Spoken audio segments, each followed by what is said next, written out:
Oh, great. We're finally live. So we are now on Facebook Live. Thank you so much, Paul, for being here today to do this demo for us. Sure. So you've been working for like 45 minutes now. You think that you still have like an hour to go before it's where you want it to be? Well, for demonstration purposes' sake, I can certainly speed things up and put Oh some eyes. no, please take your time. Oh no, it's Um, not a big deal. I have plenty of squashes. No, we would love you to work as long as you are would like to. Everyone is really enjoying it, and I even the practice demo or the practice Facebook Live I did earlier had a few views, so um, people are here for it.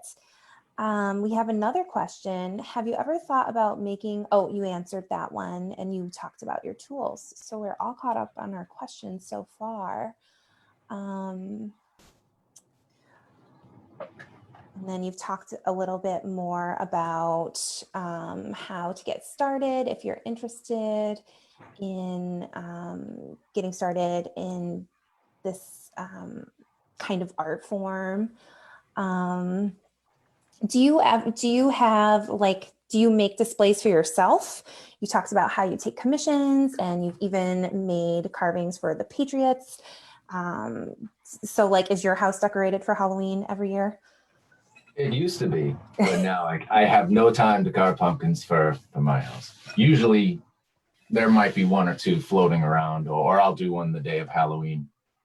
But yeah, for the most part, I'm not around to do it.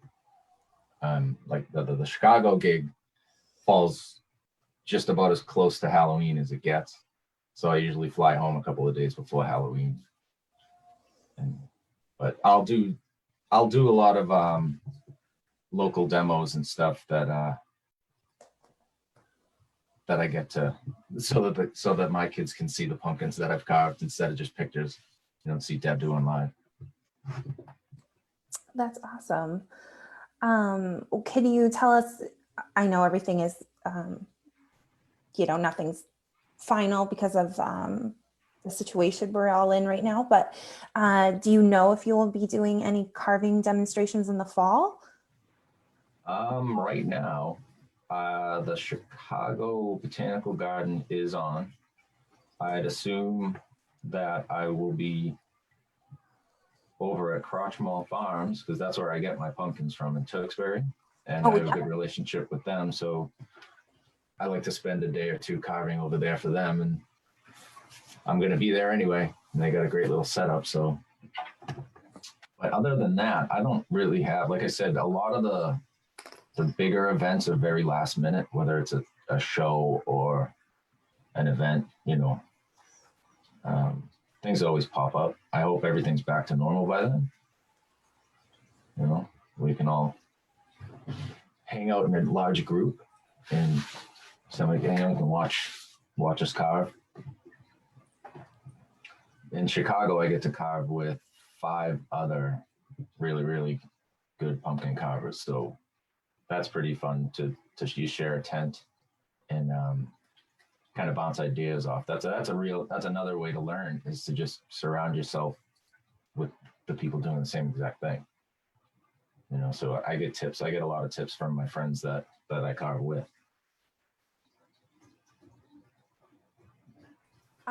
Were you surprised that you won last year's challenge, I or? was. I was very surprised. Um, they get you to a point where they trick you into thinking that you lost anyway, because what you don't see is the outtakes from the hosts explaining why one person won over the other. They for like 10 minutes they kept dropping hints in keywords that made it think that it was mine that I was going to lose, which was fine. I would have been totally fine if Frank won. His was great too. But they just trick you, and that's what so that you get a natural reaction. So when they actually called my name, I was completely confused. I think. I always wondered how it worked. Yes, Um, too. And now I know, and that was very mean. They, we have another question. Were you an artist before you started vegetable carving? yes, I was. I well, hobbyist, I guess. I never like to call myself an artist. I could just, from the time I was a kid, I could, I could draw, I could sculpt a little bit, but no formal training. It was I failed art class in high school. Not because I couldn't do it, just because I thought like drawing still lifes and stuff like that was just really boring. The stuff that I wanted to do, they didn't want to do. So I was just a young, young punk, I guess. No, didn't want to follow the rules. But I've always dabbled and been able to, you know, put something up that I thought was okay. But until social media and the pumpkins, I really wouldn't post anything. It all was pumpkins and squash for whatever reason. How many carvings do you think you complete a week? A week? Lately, it's been two. It's been two. It takes up a lot of time, so I'm lucky that my wife allows me to do it because it does take away from responsibilities as far as what's going on at the home front. So I'm lucky in that way. Like it usually happens for me on Thursdays or Friday nights because I'll do these Zoom calls, like I said, with other carvers. Because it's fun to carve alone, but it really is more fun to carve with other guys that understand what you're going through. So I might be able to say, oh, I'm stuck. Like, I don't know what I'm doing right here. And then you could get a really good, well, it would be cool if you did this. And that idea might be like, all right, you just completely unblocked me. I'm totally ready to finish this thing now. So we try to stay in small groups now to sort of support each other. Because this is just practice for pumpkin season. For all this is just, by the time we get to carve pumpkins, I am hoping it's going to feel like cheating because these are so small and they can be really tedious that hopefully when I get to the bigger surfaces, it'll pay off. I tried to do a lot of detail work on these smaller ones, which will be way easier on the bigger ones. Hopefully, we'll see what happens.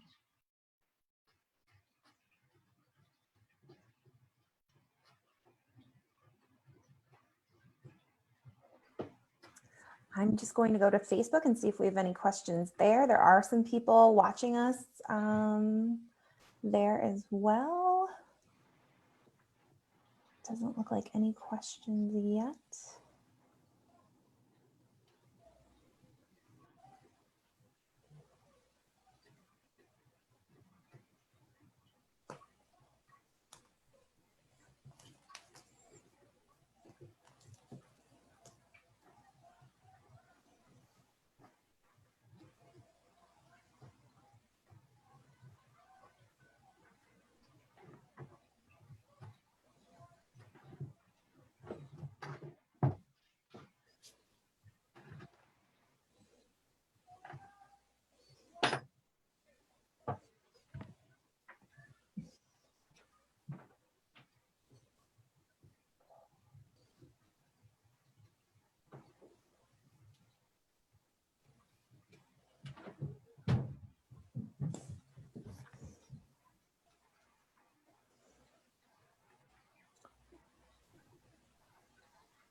And my coworkers are confirming that Facebook Live is definitely working. So that will be a great video for us to have later, for people to watch later.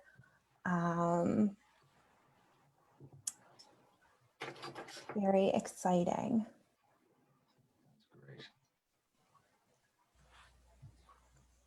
So, Paul, the theme of summer this year is Imagine Your Story. And do you ever have to come up with elaborate sets of things? Like, is that what you did for Outrageous Pumpkins? You created like a giant scene, right?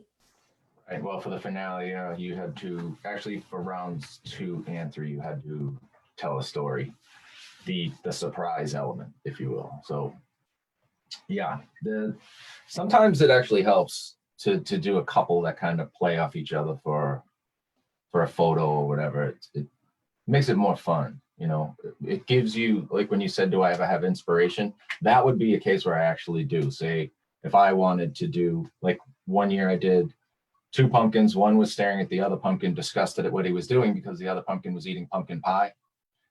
So stuff like that, I just think is fun. You can have a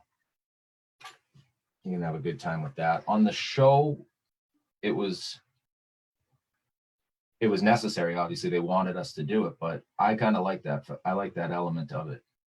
I like having to tell the story. Like the trick or treaters, in my case, was the thing. And then we found we had a whole bunch of squash to choose from, so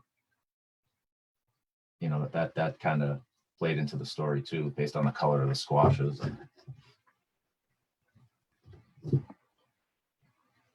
We have another question.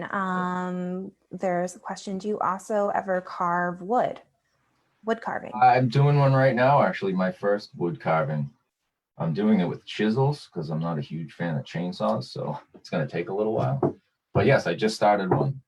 I like it. I like it a lot, actually. And you know, that's not going anywhere. That's a permanent one that'll be in the yard. I don't have to put that in vinegar to preserve it. It's a pretty big stump, actually, and it's going to be a Frankenstein kind of face, because it'll, you know, the stump has the flat head, and I plan on working on that later today, actually, if I find the time. That sounds amazing. I will have to drive by and see it. So I see that you've switched over to like kind of like an X-Acto knife. Oh no, I did. Okay. There was an X-Acto knife. I switched the tools again. I'm very quick with switching tools. Yes. So originally I had used this copper rod, which is how I make round iris. You know, you put that. That's how you place your eyes. You get a perfect circle every time. And then to cut out the material, I'll use the X-Acto knife to recess it behind to create the shadow. So I still have a little bit of digging to do. But so once these are pulled back, it'll give the illusion of the actual iris and pupil. So it's coming along. It's awesome. Let's see. Any more questions?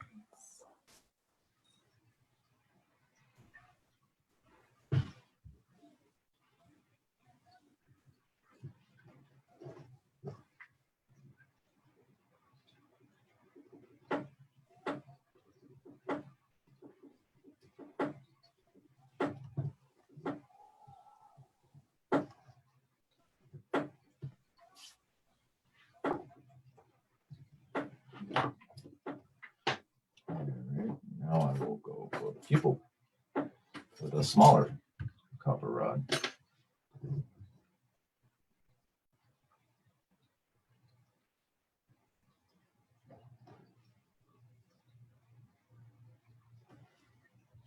And then we'll be... That's incredibly realistic. I love this little pumpkin or squash. You can have it. Oh, that would be an honor. You might want to get the vinegar out though if you plan on keeping them for more than a day, because they don't last so long. But so usually if I plan on keeping one, that's what I'll have, is a container ready to go, a jar or something to lock it in. Like that one went right into the vinegar. And this one I still have to figure out if I want to put it in the vinegar. So sorry, my dog is barking, but we could definitely make that happen at the library. We would definitely preserve it. Oh, that's a bad idea. That is a really good idea. Oh, I'm so sorry. He's a grumpy Oh, little pug. And we live on a high school track is right across from us on our street. And there's a game. So, or it's a football field, track, soccer field situation. So there's some kind of game and he's excited. not into it. If you're just joining us, please feel free to put your questions in the chat for Paul and Paul will answer them. He has been carving this squash for us and it's looking amazing.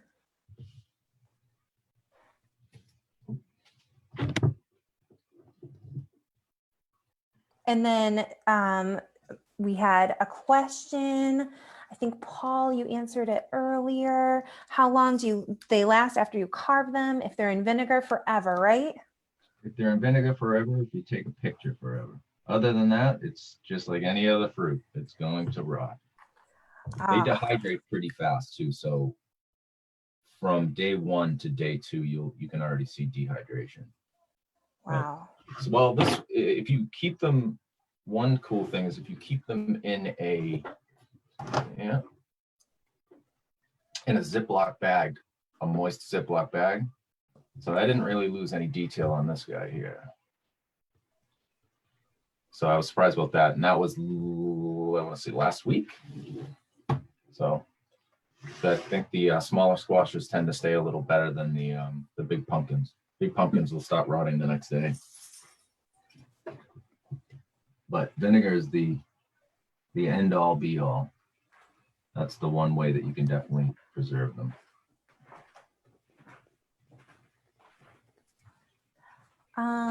Is that just white vinegar? Yep. Well, you know what it is too, is it looks like it's just submerged in water. It almost looks like a lab subject, you know what I mean? Something, it almost seems like formaldehyde. I like it. It adds to the ambiance of Halloween. Let's see. Were there other questions I'm missing?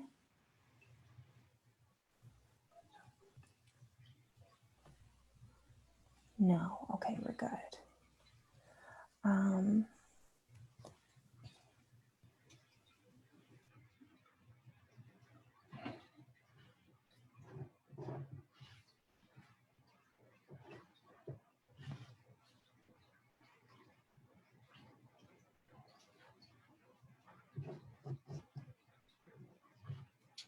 So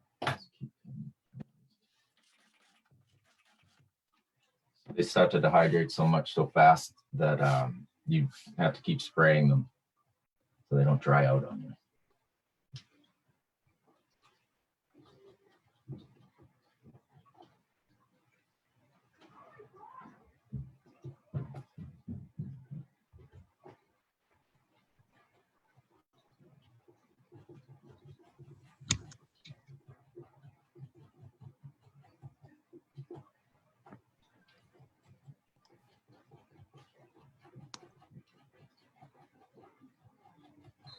We have even more people joining.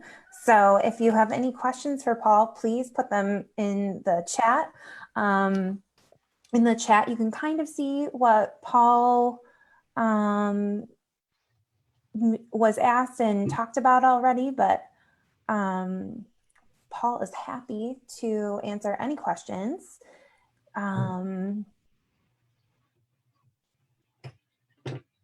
Paul is the 2019 Food Network Outrageous Pumpkins champion, and he is also a local Wilmingtonian, I guess. So we are so lucky that Paul is in our community and is with us this morning, doing a live vegetable carving demo. Thank you so much, Paul, for joining us. Pleasure. Wow, I love the detail of this squash's eyes. It's great. Well, hopefully I can put some more detail in there. Oh, another question. So we talked about if you put them in vinegar, take a picture, they last forever. What is the biggest thing you've ever carved? 168 pounder, which isn't really that. I mean, it's big, but it's not one of those gigantic ones that you see on the at the Topsfield Fair. But yeah, 168 pounds. That was in Chicago, and I turned it into the creature from the Black Lagoon. So yeah, that one, I think that one might be on my Instagram account as well. I did all the classic the movie monsters one year in Chicago. So I did Dracula, Frankenstein, Wolfman, and the creature from the Black Lagoon. Wow, that's awesome. I know I will be going back to look at those pictures on your Instagram. So Paul's Instagram account is Dever. Am I saying that correctly, Paul? Yep, you sure are. Dever Customs, Dever Customs. So on Instagram, Facebook, and Twitter, right? No, I do have Twitter. I don't really use it so much. I like just the picture itself. But yes, I use my Instagram account quite a bit to post whatever I'm doing, whatever I'm up to. Which these days is all kaboka and butternut squash until the pumpkins come in. Which I think is awesome. They come from our local market basket. Yes. They're always there when I need them. Oh, so I was also thinking, what is like the smallest thing you practice on? Do you ever carve like radishes or carrots or any of those things? The smallest thing I carved was a potato. That was a lot of people practice on potatoes or apples. Oh. I don't have tools that small. So this is about the smallest tool I have, and I'll even use it on giant pumpkins. So let me see if I can focus it in. It won't focus. Anywho, you need really, really small tools to do that stuff. Almost knives. You could carve a whole potato with an X-Acto knife. So potatoes about as small as I'll go. I tried carving even just different types of fruits. Like I tried carving a watermelon once and realized that kind of wasn't for me because you have to do that with a lot of knives because it's just water. It's so soft. Like this, you can really scrape it. It almost feels like frozen clay. So you have control over it. But with the watermelon, I felt like I was too heavy-handed for it.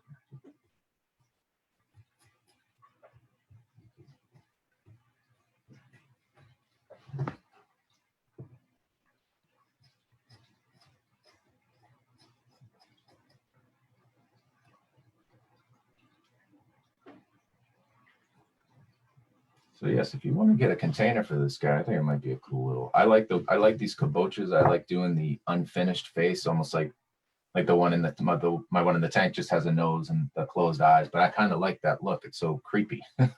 Yeah. Like it's growing out of it. I'm sure once the library reopens for our patrons to be able to come inside, they will love to see it. And I will find it a place of honor in the library for sure. What kind of container do you suggest? Just a glass? Yeah, this container in the back, I think I got it at Walmart. It's just like what they call it, it's not a cloche, but it looks like a giant cookie jar. It's a 2-gallon jar. Okay. But there's any glass receptacle or even plastic receptacle with a lid would work just fine. I'm on it. I will procure one this weekend. Let's see. We have another question. Where do you get your tools? Do they come from like a craft store or a hardware store? Very good question. Some of my tools do come from, I'm sure there's a store around here, but some of my tools come from Arizona. There's a chain of like pottery supplies out there. Like these metal rods that I have come from a store in Arizona, and the specific tool comes from the company Kemper. They make all the sculpting tools that I use. So I will go on their website sometimes if I know the exact tool number, the model number. But these guys you can get at AC Moore. There's a whole craft kit, and it's just ribbon loops, and there's a whole bunch of different sizes of those that you can use. So as long as you have this tool and a couple of the small other generic, these little silver handle tools that, and they're flat ribbons, not wire, but flat ribbon, you can get them at AC Moore. I've been finding myself getting into more specialty. Like I like a certain shape on my tool, and I'll put teeth in it. Like, I don't know if I can get this thing to focus here, but there we go.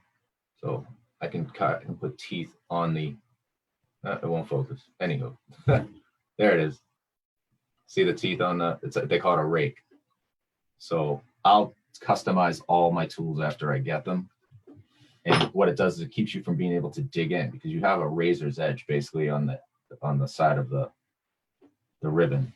So sometimes you'll gouge into it and you'll ruin everything that you worked for because you just took too much material. There's no going back. You can't fix it. So if you put the teeth on it, it prevents that. So you can lightly scrape the surface and you can really dictate, you know, where the shadows are. You can find the bone structure, and just by just tapping and just slowly taking it off, and it just turns it into putty. So, but to get back to the original question, you can get all this stuff at AC Moore. Excellent answer. I had never thought about customizing the tools.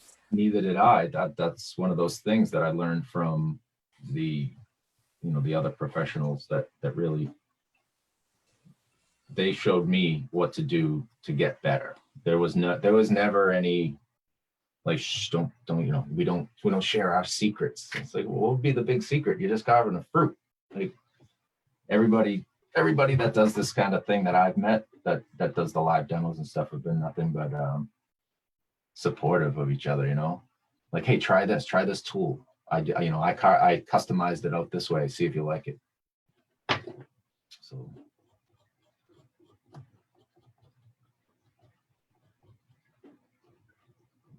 Sorry, I was muted. And then we have a question about how do you add the teeth to the tool? Dremel.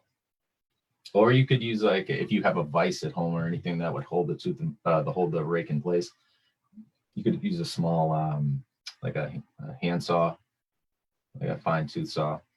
But I use a Dremel. It takes 30 seconds to whack a bunch of teeth into it. And then the tools last pretty long. I think I've had this one for 3 years. I don't break many tools. I'm not really heavy-handed.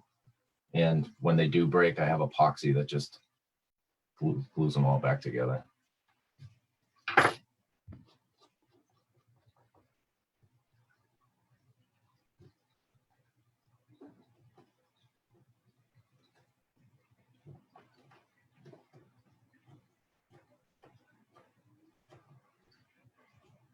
So right now I'm trying to find the bottom of the orbital cavity. Create another shadow. Kind of make the eyes look like they're sitting in. It takes a while to achieve what you're trying to achieve.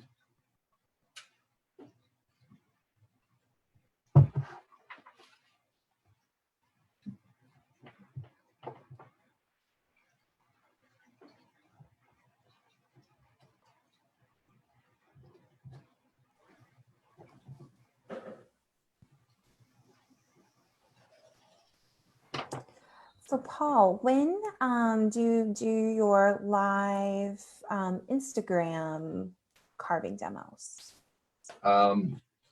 Sometimes on Thursdays, sometimes on Fridays. It really depends on the schedule of whoever I'm going to be sharing the live feed with. But usually it's on Thursday nights. It might change to Friday nights coming up, depending on everybody's schedule. I've been doing it a lot with an artist named Matt Harper. He's on Instagram as Harper Sculpture. And he's really, really creative with what he does he doesn't just do faces. They goof on me because I'm the face guy. I don't get outside my comfort zone with that. You're not gonna see a hand or a torso. But Matt's really crazy with that stuff, so it's like a good match to sit and watch. You'll see two completely different styles. So Thursdays has been our night, but we might switch it around.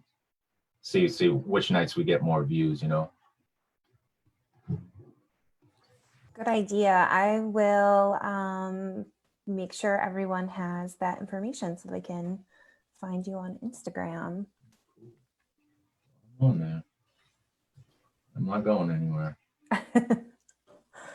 Well, I hope that you would come back and do another demo for us sometime too. I know you are very busy, but it looks like everyone is really having a great time and learning a lot. So we would love to have you back sometime if you are free. Sure.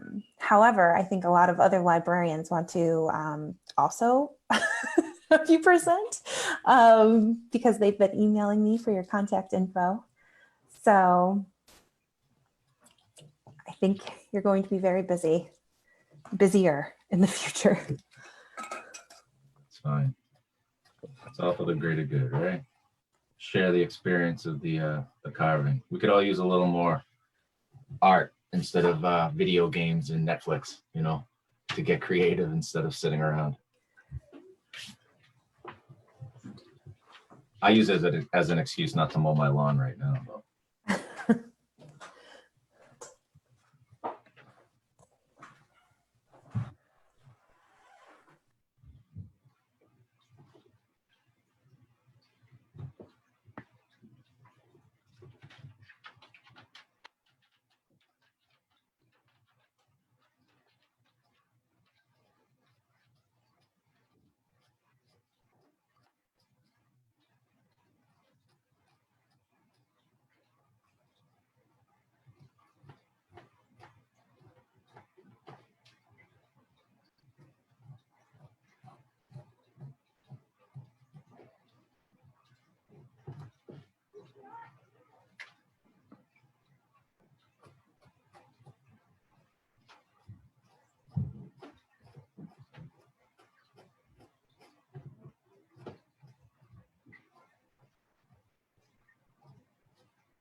Paul, would you be able to talk a little bit about how creating ice sculptures is different? Because you also do ice sculptures as well, right? I do snow. Snow sculpture. So sorry. Yeah. No, that's fine. I would love to do ice. Like I said, though, it goes back to the same reason I don't do big wood carving. Is I'm just not a fan of chainsaws. Snow is much the same as sand or the same thing as carving a squash or anything. It's subtractive. I guess that's how I approach it, because you could actually build it up. So like you do a snowman, you build a snowman, right? So when I carve snow, I just try and do it like you would sand. I build the block and compact it all, and then I try to carve it out into the block. Just what I've become more comfortable with. And it's a solid surface. Like once you compact something, you know, just like if you've ever tried to make a snowman, you try to put ears on it and they just fall right off. Now, if you compacted it and carved the ears in, it would be a solid mass. So yeah, what was it, 2015 into 16, I think we had a record amount of snow, and I built a snow fort for the kids that had a giant face as the entrance. And I think it was 9.5 feet tall. It had a sledding hill off the back, and that was fun. I don't think we ever want that much snow again, but that was fun. That's amazing. I think that picture might be on there too, actually.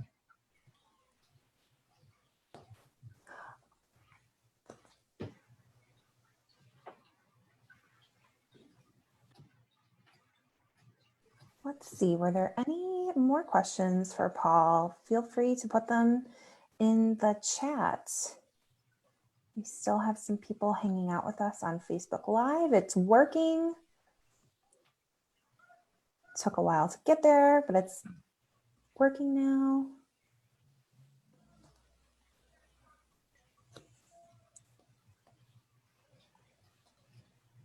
check and see if we have any email questions.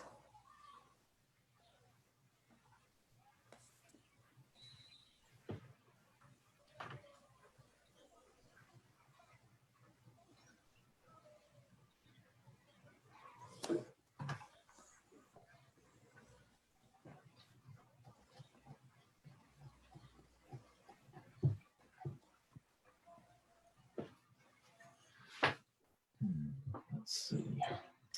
Oh, we do have another question. What is the hardest part of the face to carve? That's a good question. I guess it just depends. I know for me,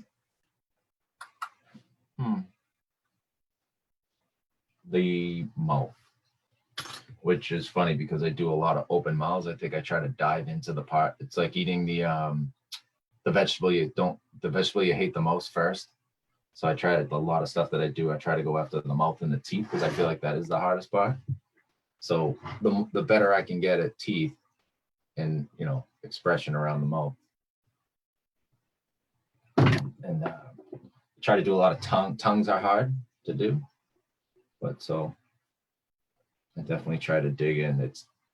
It was hard for me to realize how much your face dives off on the sides because it's round and it's such a deep part of your face. I think that took the longest for me to figure out. I think I'm still figuring it out, to be honest. But that's the beauty of it. I haven't met anybody yet that sits there and goes, wow, this thing's coming out great. We usually all say, I don't know how I feel about it. I'm not going to know till the end if I like it or not.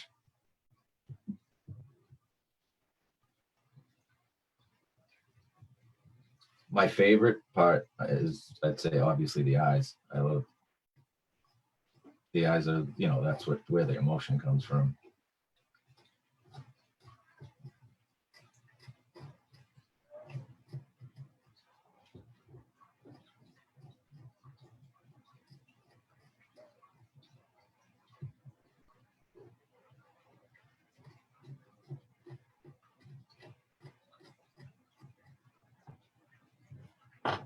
So right now I'm going to take this small tool again. I'm going to punch a hole in the back to create light for the eye,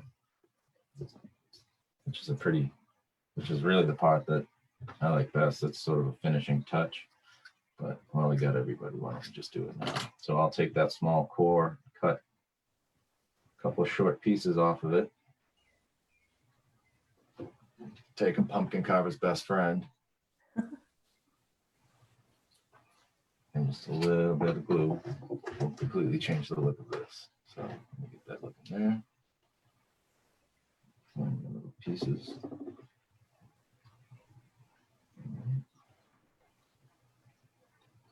So I'll do something.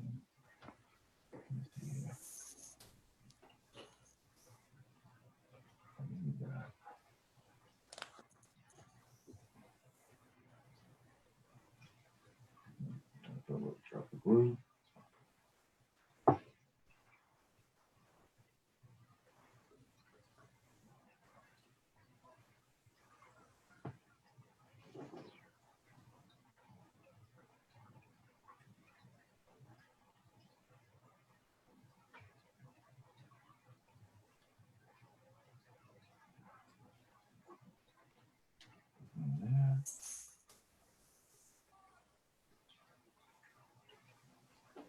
Doesn't want to stay.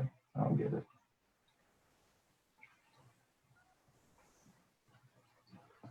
I'll get another piece. I think it's because it's getting dry.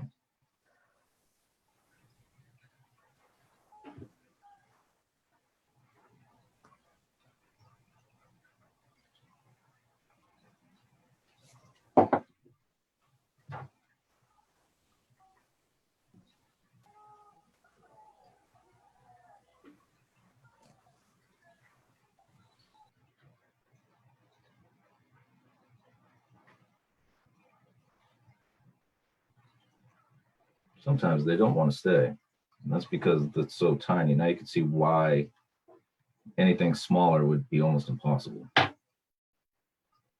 really teeny tiny things to put in here.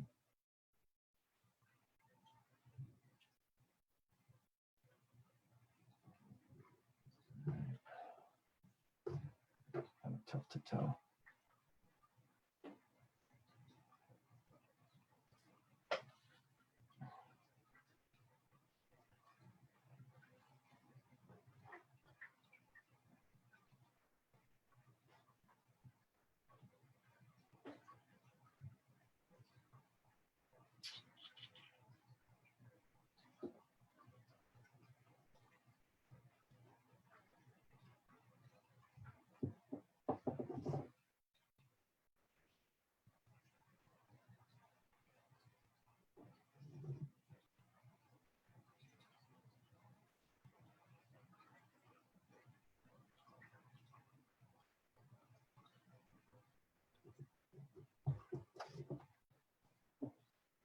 See.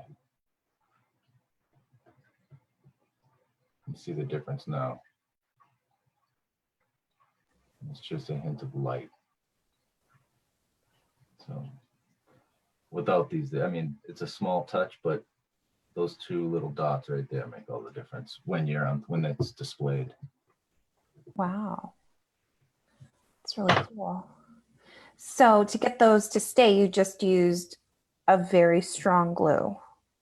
You can use, yeah, just it sticks to wet surfaces, which, you know, a fresh fruit's going to be, it's going to have moisture in it, so it bonds the two surfaces. That's really all we're trying to accomplish. Right, and then to smooth them out, use a Scotch-Brite pad. Usually just spray a little water on it.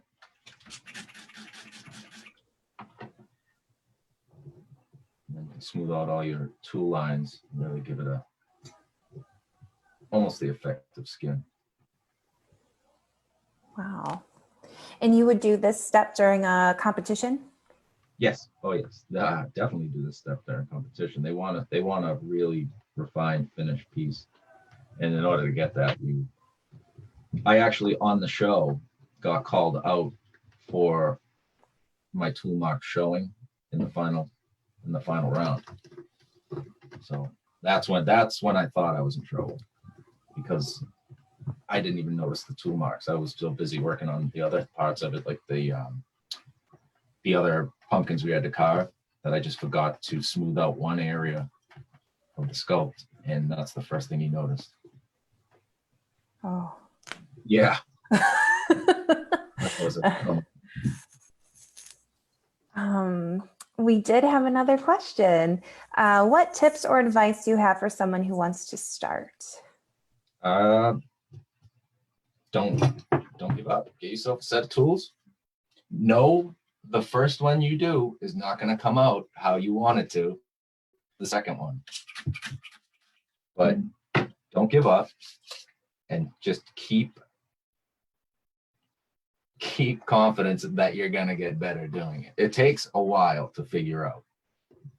I still have I keep pictures of the first couple that I did to remind myself how far I've come, because the first couple that I did was, I mean, they were terrible, awful. I couldn't figure out how to, you know, I didn't understand depth. So I would suggest going online onto YouTube and looking at some videos too of like guys like Ray Villafane, or I'll have videos out probably closer to Halloween. I have a couple of time lapses.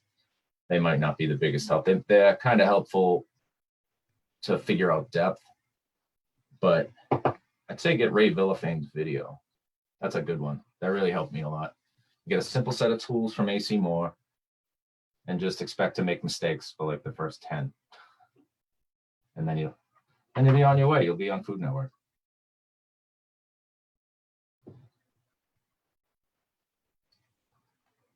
But have fun. That's the whole thing. I mean, it's a fun hobby. And it's temporary art. That's the other thing you can't forget. Don't get attached to it. Take a couple of really nice pictures and then just put it in the trash. There's nothing you can do with it. You take some really good pictures, or you're going to have a bunch of jars with vinegar all over your house to submerge them all. The other thing you got to remember about a squash is it's buoyant because it's hollow in the middle. So it's like a balloon. It doesn't want to sink in water. So the sculpts that I keep in vinegar, I take a metal rod of some sort, whether it's just flexible like aluminum wire or coat hanger.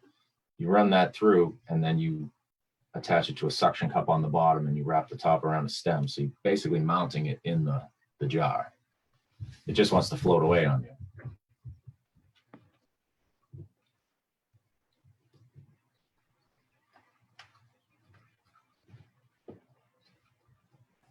I'm making notes so we can preserve the masterpiece. Love it. Let's see if we have any more questions anywhere that I've missed. Oh, we do. A Facebook question. What was your biggest squash to carve and how long did it take? I know you talked about the pumpkin that. Yeah, well, I guess it's one and the same, right? I'm assuming the squashes are, it was 168 pounds, was the biggest of anything that I've carved. And that took me a total of 7.5 hours because I had to break it up over 2 nights. Because when we carve live, it's a 5-hour demo. And then I had to go back the next night to finish. I did all the teeth separate. So I carved it all, and then I had to go back and carve each tooth separate and glue it in place. And so that's a long time, especially when it's cold out, because it's not warm when you're carving pumpkins. But I'm so sorry. I didn't interrupt. Do you use anything other than glue to keep the pieces together, like skewers or? Yep. All of the above. If it's a big thing, like say the nose here on this guy, that I used a couple of toothpicks, but you got to be careful when you do that, because let me see here if I can show you. It's hard to get this thing to focus. There we go. There's a piece of a toothpick sticking out right here that you're kind of locked in. You know, once you put toothpicks in it and glue it on, that's your material, that's your medium. So now he has a freckle, essentially. I had to just kind of roll with it. But yeah, for the big ones that we do, like over 100 pounds, you need skewers if you're going to glue anything on. It's heavy. Anything that hangs off it wants to just come off instantly. But for smaller stuff like teeth and everything, no, that's just a little dab of glue, holds it right in place. Or ears, same thing. You can just glue a set of ears on the side.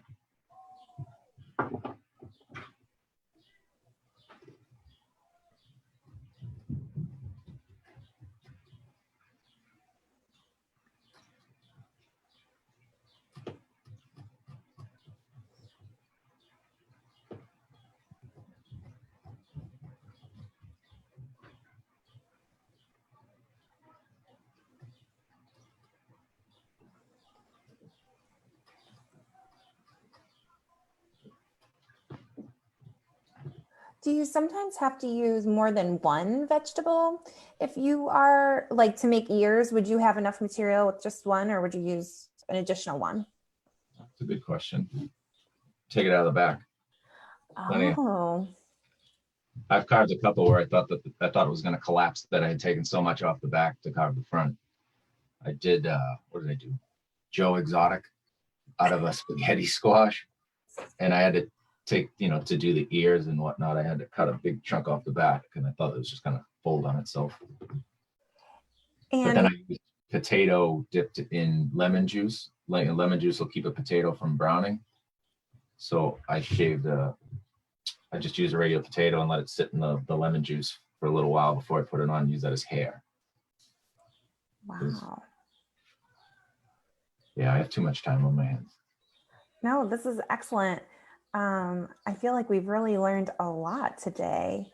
Is the Joe Exotic squash on your Instagram? Yeah, of course. Yeah, that was just a silly one when it first came out. But yeah, all that stuff's on Instagram.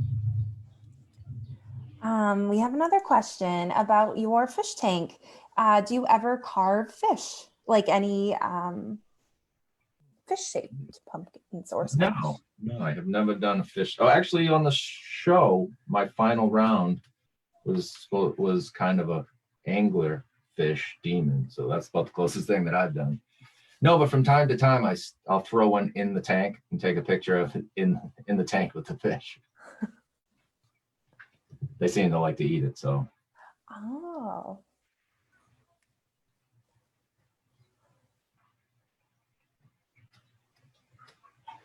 Yeah, I don't tend to do a lot of animals. I'd like to do werewolves, but kind of still a human kind of face. My style's more cartoony, you know. I try not to do anything too serious. I mean, how could you take yourself serious when you're doing this? You're just carving fruit.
Oh, it's coming along.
One of the audience members is so inspired that they just went ahead and bought a set of tools.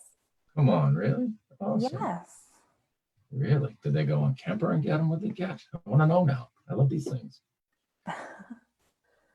That's all you really need is a starter set of tools and an imagination and patience, because it takes so long. I used to be a lot quicker, but I don't think I was as experienced, like detail wise. So as I've come along and learned some certain things about anatomy and how the muscles connect and how wrinkles should look, it takes me a lot longer to finish them out than I used to. Like I would probably used to be able to do this in an hour, right? But it wouldn't have the detail that eventually it will have. So like anything, you gotta have patience, which I normally don't.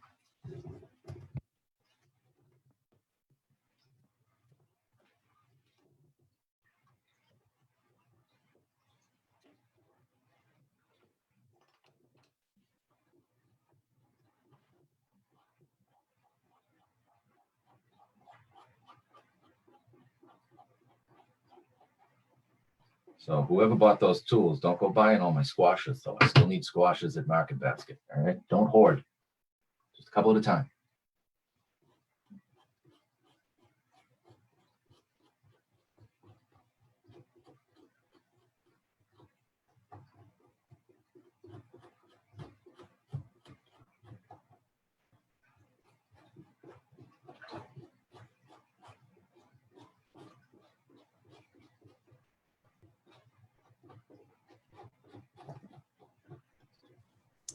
What is the next step for where you're going to go from here? Are the eyes mostly finished?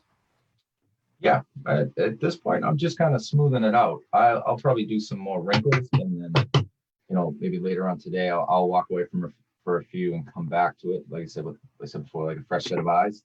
See if there's anything else I want to change to it.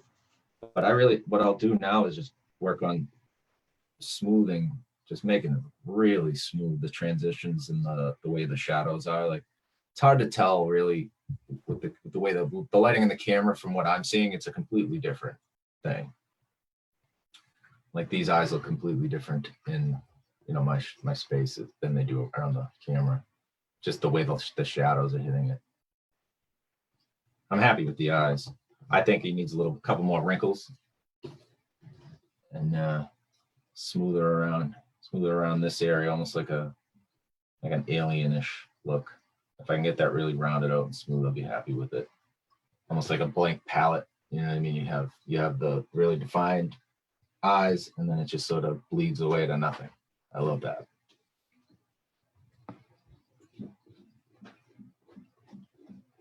Baby steps, baby steps.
Earlier, Paul was saying that some people like to watch the videos for the sound. So Yeah, the scraping sound. Some people find it soothing.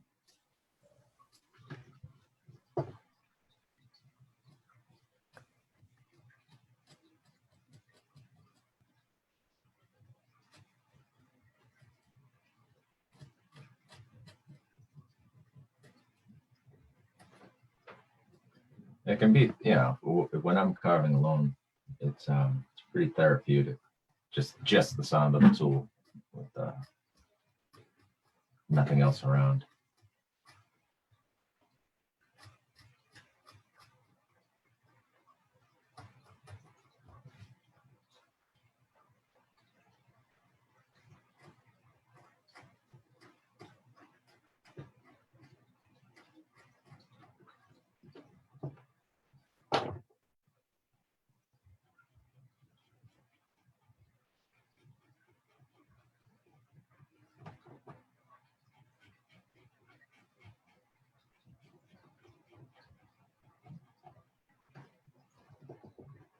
Small details that it's hard to see on camera.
I'd say at this point, this will be a point where I would stop, take a break, stretch my legs, and then come back and take a fresh look at it in a little while.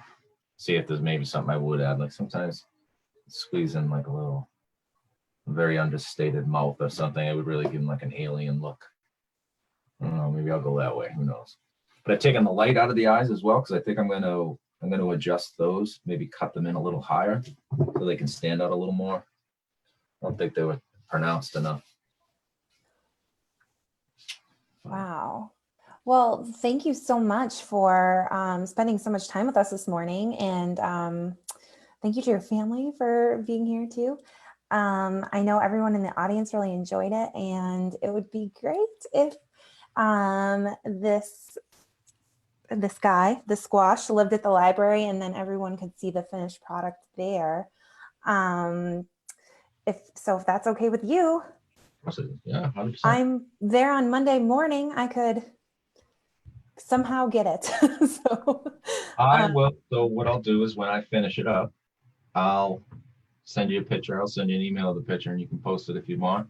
And I'll wrap it up. Like I said, I can actually probably wrap it up in vinegar, in sort of like you would with a fish. I could fill a Ziploc bag with the vinegar sort of to start the process for you. And then that'll give you time to find a proper home. And I'll give you the list of things you should have to mount them to the bottom. Perfect. This is so exciting. Everyone is going to really look forward to seeing that finished creation. I will definitely make sure it's on our Instagram and Facebook pages, also on our teen Twitter. And that would be great. Thank you so much for being with us this morning. Everyone in the audience is thanking you profusely. They are very excited that you did this demo for us, and we're very lucky that you had time.